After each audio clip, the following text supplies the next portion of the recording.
Fala galera, beleza? Marcos Jaggernaut, tô aqui com o Bruno Pina. E aí, Pina, Marcão. tranquilo? Bom. Então, velho, eu tô... Vou parar, velho. Parar o quê? E usar os hormônios. Que hormônio que você vai parar? Não entra em coisa? Com tudo. Parar, velho, com tudo. Tá foda, velho. Que isso, Marcão? Velho. Que isso, cara?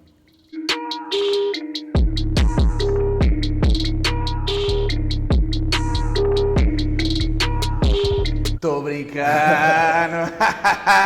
Você achou mesmo que eu ia parar? Você tá de Da minha sacanagem. melhor fase.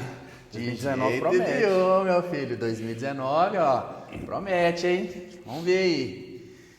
Mas pegando o gancho aí, falando de parar de usar, vamos conversar aqui sobre quais situações você acha que seria pertinente a gente realmente interromper o uso ou até mesmo entrar naquela dose de manutenção, né? O cruise. Cruz.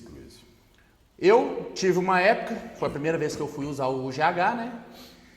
Eu tive muitos problemas, punho, calcanhar, eu não conseguia fazer quase nada, pezinho colorido e o punho doía, pisava no chão, dava choque. Foi assim, foi uma semana muito difícil para mim e eu tive que... Nada que eu fazia resolvia, então eu GH tive que realmente... GH não... Você Cortar. tava bebendo GH, né? Tava bebendo. Engraçado que nem tava tanto, eu tava... Mas a dieta estava num bulk cabuloso? Sim, Tava comendo muito tava mesmo, comendo né? mais. Bem retido. Sim. Acaba que Foi gera aquela compressão. primeira vez que eu usei, eu cheguei a pesar... Foi com hormotrop? Isso aí? Isso. O hormotrop ele retém mais que o normal e gera essa compressão aí do... Pois do- e do aí eu nervo, tive que realmente... Síndrome do túnel do carro. Sim. chama. Tive que realmente interromper o uso e depois voltar, quando melhorou, voltei com a dose bem baixinha mesmo. Aí conseguiu levar. Só de manutenção mesmo, que para terminar, né, o plano que eu tinha feito de utilização, né, então tive que interromper. Você acha que quais outros motivos teriam para a pessoa interromper com Interromper o uso? o uso ou Ou até mesmo entrar no cruise, né? ou fazer alterações, modificações diversas, Sim. tiram alguma substância? Porque eu não recomendo para ninguém, né? Mas eu não faço exames, né? Então, eu não sei, assim, não sei te falar como que tá, hein? Então, se Não você é algo que eu realmente- recomendo. Você realmente é um ponto fora da curva, né, Marcão? Porque é o tipo do cara que não tem problema com estrogênio, nunca teve problema com ginecomastia, nem sequer sensibilidade dos mamilos. Nem mesmo naquela época que Na fazia tudo época, errado. na né? época que você fica, fazia 2 ciclos no ano, não fazia TPC, não fazia... Aliás, TPC no caso, assim, não que a Fosse gente certo, deva né? fazer TPC, Mas- a ideia é utilizar ou não utilizar. Mas assim, para quem pretende um dia parar, né, nem mesmo A TPC TPC você eu parava. fazia e ainda conseguia manter os ganhos até Sim. relativamente bem, né? Então, enfim, você é exceção da exceção. Mas para nós, meros mortais, né, a gente realmente tem que fazer, aliás, todos nós temos que fazer, inclusive você, tá, Marco? Então, vamos cuidar disso aí. Bom, Vamos cuidar disso aí. eu sou daquele que é o seguinte, só fica doente quem vai pro médico. Quem vai no médico. Entendi. Então, eu evito exatamente para não achar nenhuma sarna para coçar, né? Entendi. Quem é aquele negócio, né? O que os olhos não veem, o coração não sente? É tipo isso. Entendi, tá bom. Bom, vamos lá, vamos falar de exames com a galera. Vamos começar aí por exames. Acho que começar não, vamos utilizar os exames para a gente ter uma noção Da do onde, né? O que a gente tem que fazer, né? Depois a gente deixa aí a lista de exames completa. Aliás, não deixa a lista de exames completa não, fala com o médico. Fala com o médico de vocês aí, porque a gente não é médico, a gente não está dando conselho médico. Vamos só a gente falar tá um pouquinho apenas de alguns mais que transmitindo você acha conhecimento. mais importantes. Então, vamos lá. Hemograma. Vamos começar pelo hemograma. Hemograma versus exames dentro do hemograma. E dentro desses exames a gente tem 3 que os usuários de esteroides anabolizantes geralmente são mais afetados. Hematócrito, hemoglobina e hemácias. Então esses 3 valores geralmente, quando eles sobem em conjunto, geralmente. Passou do valor do limite de referência, novamente, não é um conselho médico, Mas, mas enfim, Isso aí vocês vão ter que consultar com o médico de vocês. Mas existe uma prática, existem duas práticas na medicina para... Aliás, eu não sei se o médico aconselharia isso, porque isso não é uma prática médica, mas é algo que ocorre. Para reduzir esses valores, a gente tem que tirar sangue. Tem que sair sangue no nosso corpo. Você não vai se cortar, né? Então, e também, difícil, né? Também espero que ninguém aí vá fazer qualquer coisa por conta própria. Então, os dois caminhos são sangria, recomendada por um médico, ou doar sangue. Que também é bom, né? Você está fazendo, acaba que você está fazendo um favor para a sociedade. Se você for aceito, né? Se você for... isso que é o problema. Né? Se você passar na avaliação, enfim. Porque, na verdade, assim, por mais que haja uma alteração, existem formas de filtrar o sangue. Dependendo do que está alterado, eles conseguem fazer isso. Né? Enfim, então, isso aí fica com o banco de sangue, com a instituição, enfim, que vai fazer essa colheita, né? Mas, então, a gente tem esses dois caminhos. Sangria, doação de sangue. A gente tem que reduzir esses valores. Se esses valores ficarem elevados, a gente vai ter problemas, diversos problemas. Um outro grande problema, potencial problema, é pressão arterial. E esse realmente, pode realmente matar, né? Na verdade, sim, hemograma, né, tem que ser avaliado, sim. Mas pressão arterial, vamos dizer assim, é um inimigo mais silencioso, muitas vezes, a não ser que seja muito elevado. Então, muitas vezes silencioso, a gente não se dá conta e o dano é significativo em relativamente pouco tempo. Assim, né? Considerando que a gente tem uma vida inteira para viver, se você vive anos e anos e anos e anos com pressão arterial elevada, isso vai gerar problemas a longo prazo. Isso pode gerar sequelas. E é um exame assim, né? Uma coisa fácil até de você conseguir fazer. Sim, claro, Você mesmo pode fazer em casa com alguns aparelhos que não são tão precisos, mas já é alguma coisa. Sim. E no caso do aparelho acusar alguma alteração, vai num médico ou num especialista e faz, né? Que aí ele vai fazer uma coisa mais precisa. Exato. O ideal seria, né, tanto seja em casa ou com um profissional, fazer essa avaliação, aferir a pressão arterial algumas vezes ao longo do dia. Então, em momentos diferentes, 2, 3 vezes ao dia. Manhã, tarde, noite. Manhã, tarde e noite, por exemplo. Um horário distante de uma refeição, em repouso, né? Sem nada que possa influenciar a pressão arterial, fazer aferir a pressão arterial, ver como é que né, se está ali dentro do valor desejado, o valor ideal. O valor ideal é 12/8, né? Então, pode ser que haja uma mínima alteração, por exemplo, 11/7, 13/7, só um exemplo, mas passou muito disso aí. Na verdade, não precisa nem de ser muito, né? Passou, a não ser uma mínima variação, passou, já é interessante ver com o médico se isso pode gerar um problema, enfim. Se realmente tiver elevado a longo prazo eu digo aí 1 a 2 semanas já é longo prazo, né?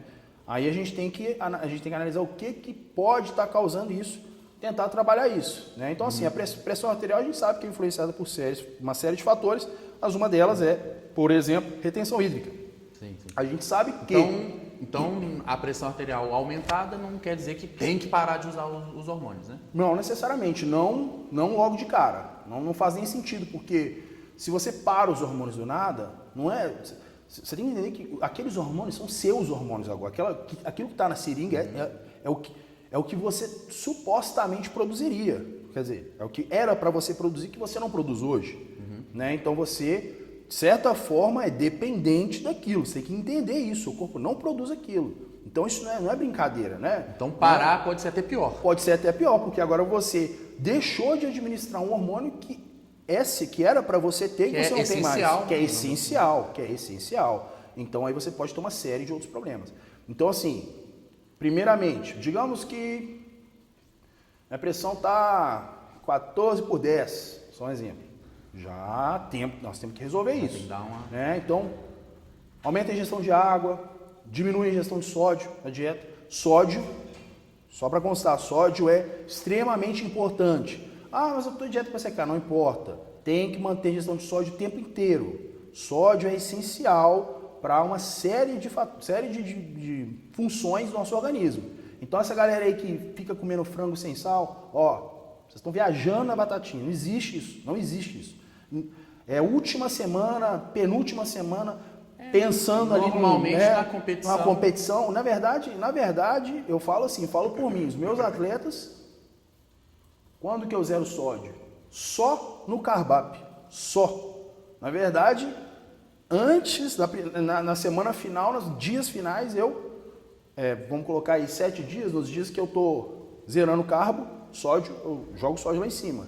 Então, assim, é ingestão de sódio normal o tempo inteiro e no final ainda aumento.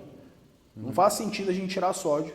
Então, fica dado o aviso ao pessoal, sódio é muito importante. Mas, digamos que você está comendo muito lixo, muito alimento industrializado, ou está realmente socando o sal na comida. Bem aumentado.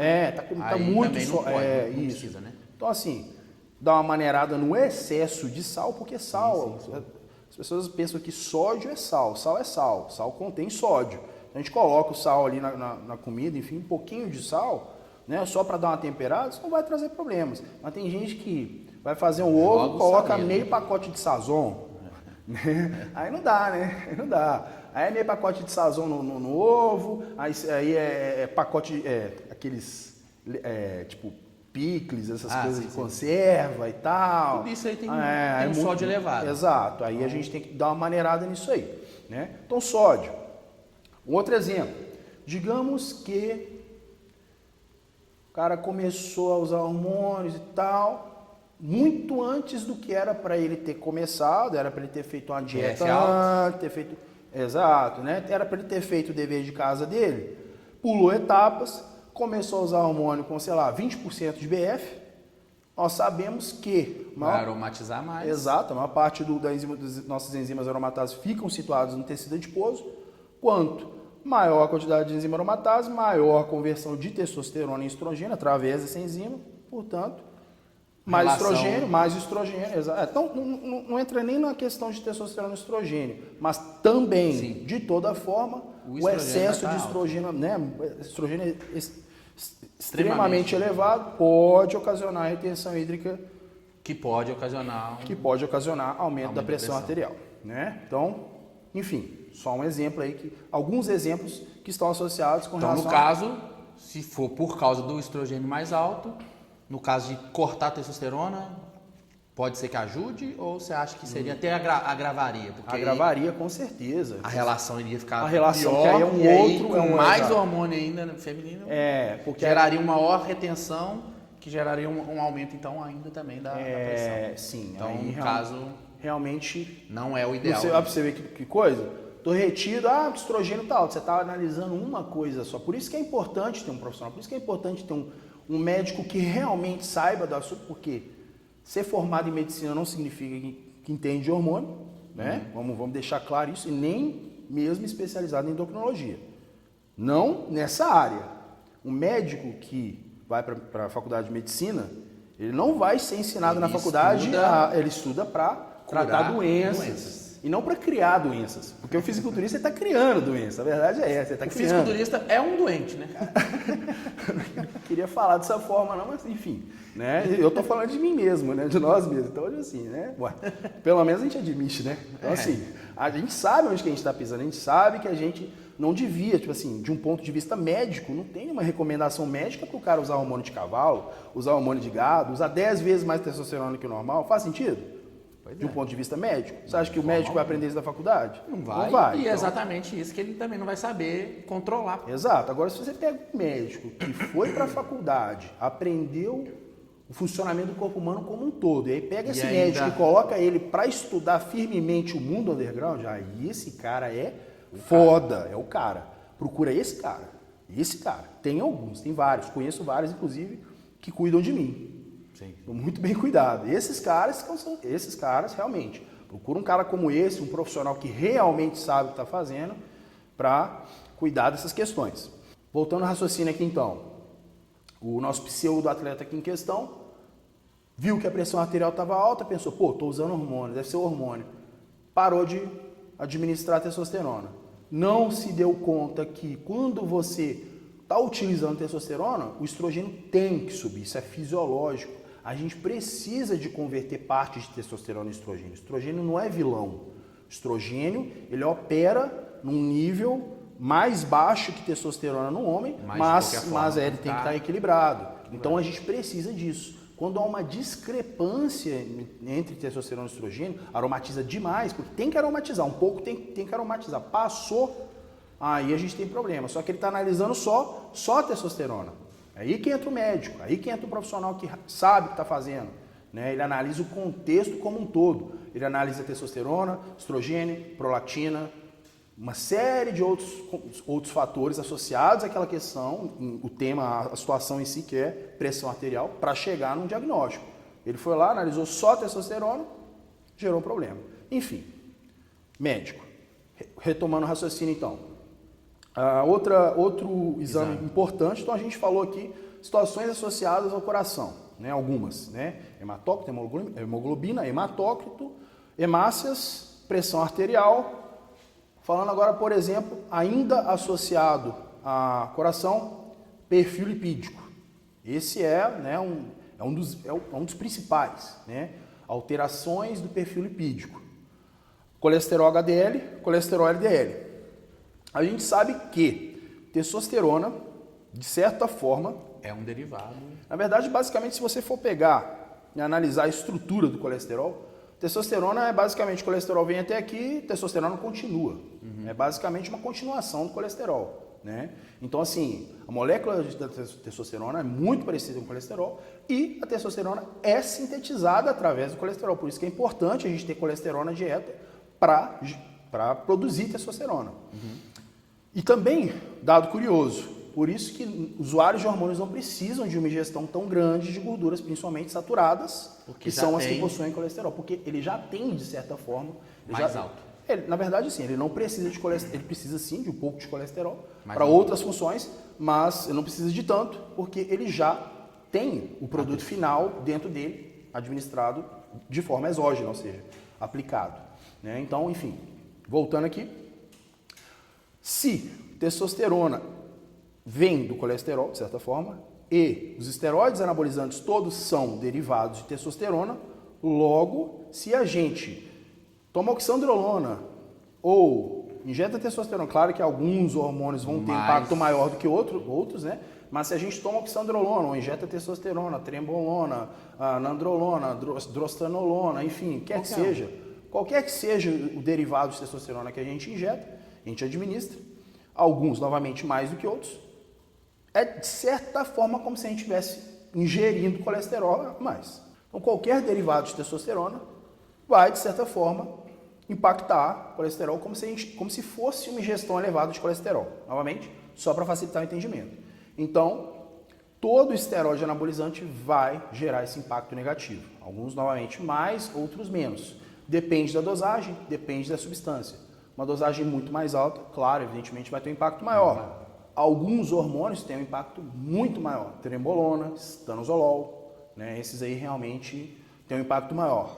Testosterona menos, né? Oxandrolona, inclusive, tem alguns estudos que a oxandrolona ajuda. Que a oxandrolona já mostrou em doses baixas, inclusive, na verdade, assim, aumenta o LDL, mas aumenta o HDL um pouco mais, assim, em proporção ao LDL. Algo mais ou menos assim. Enfim, então acaba que no final das contas, no mínimo, fica elas por elas. Enfim.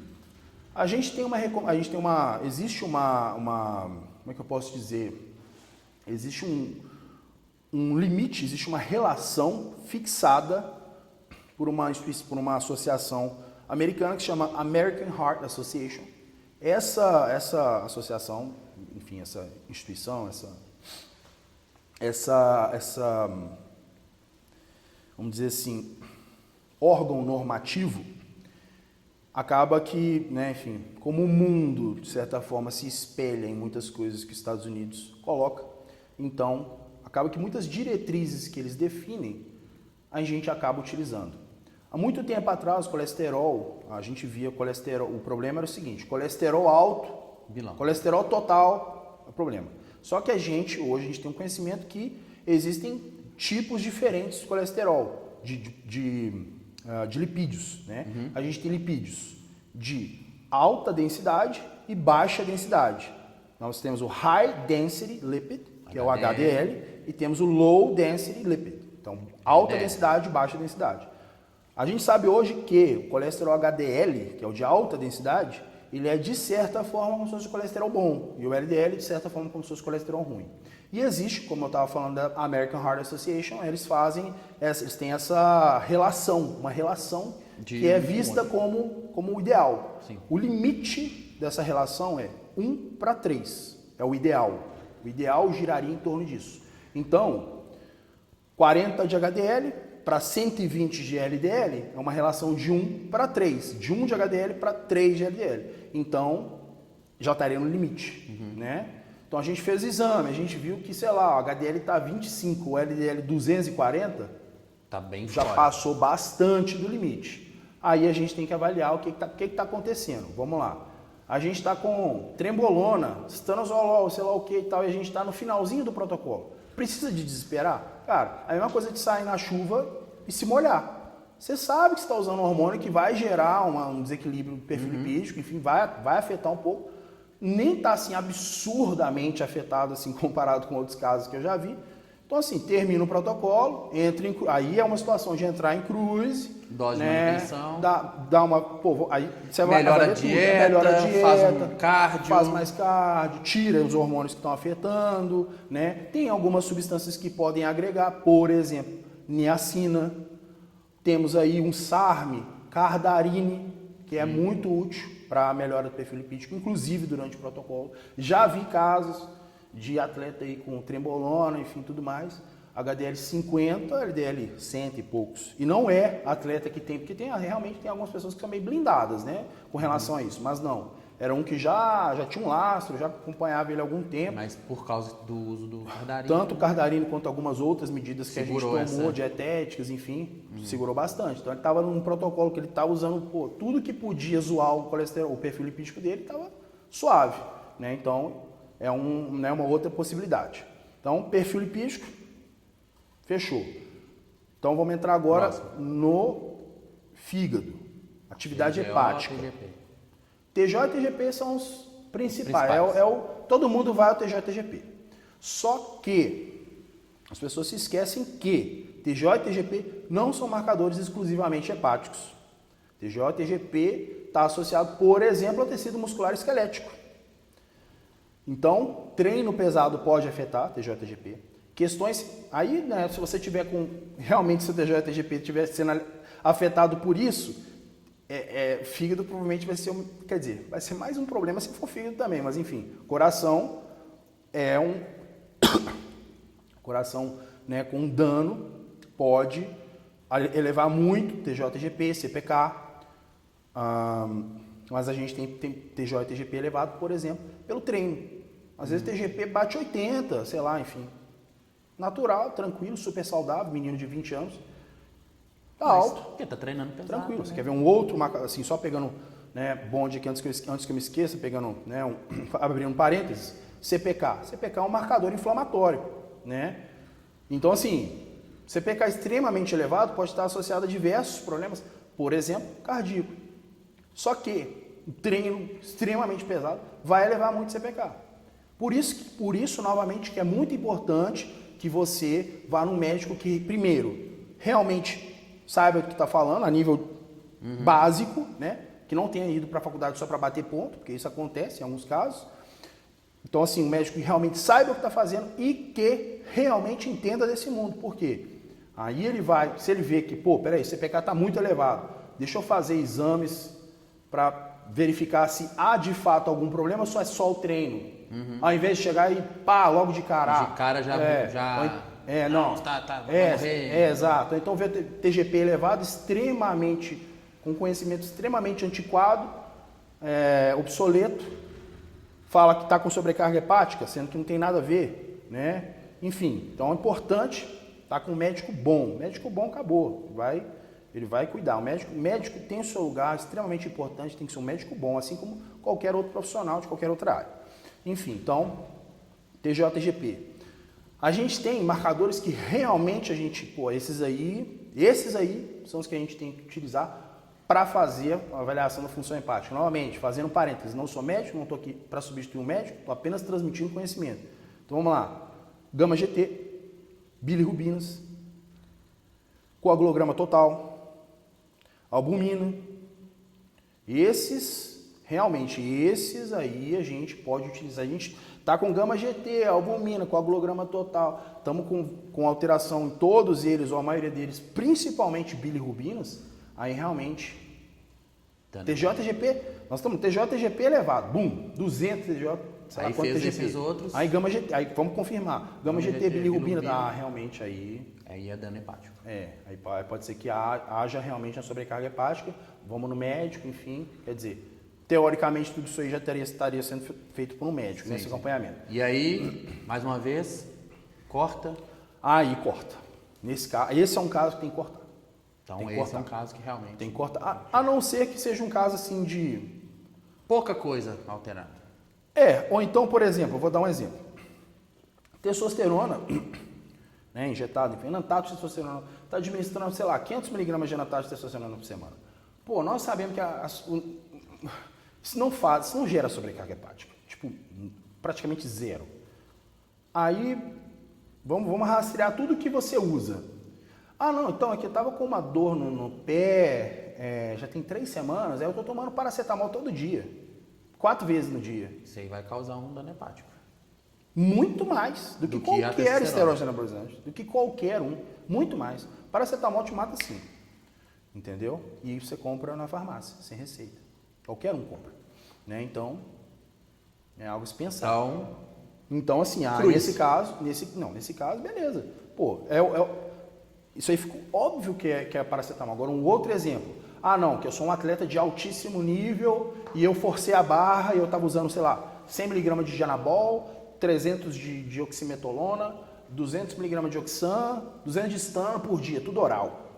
Porra, suicida, né? Deu uma de Munzer. Aí, realmente, pô, aí, como que você não morreu, né? Aí, nesse caso aí, ficou óbvio que é você que está causando, né? E aí corta. Aí corta, né? Então, essa aí seria uma outra situação. A gente tem a atividade renal, temos a ureia, creatinina, são os marcadores básicos, né? Então, ureia e creatinina está elevado, já é interessante ver com o seu médico. É interessante ver. Tem uma série de fatores que podem causar isso, inclusive, até que às vezes não tem nada a ver, às vezes a sua própria dieta ali tem uma coisinha ali que você pode ajustar, né? Aí, um exame secundário é microalbuminúria, né, para atividade renal, né? Mas enfim, os principais são esses, tá? Sim. Então a gente recapitulando aí, hemograma, dentro do hemograma especificamente hemácias, hemoglobina, hematócrito, atividade hepática, TGO, TGP, gama GT, bilirrubinas, albumina, falei um pouco rápido demais, né? TGO, TGP, gama GT, bilirrubinas, albumina, coagulograma total, atividade renal, creatinina, ureia, microalbuminúria, pressão arterial, sim. Perfil lipídico, colesterol HDL, LDL, triglicérides.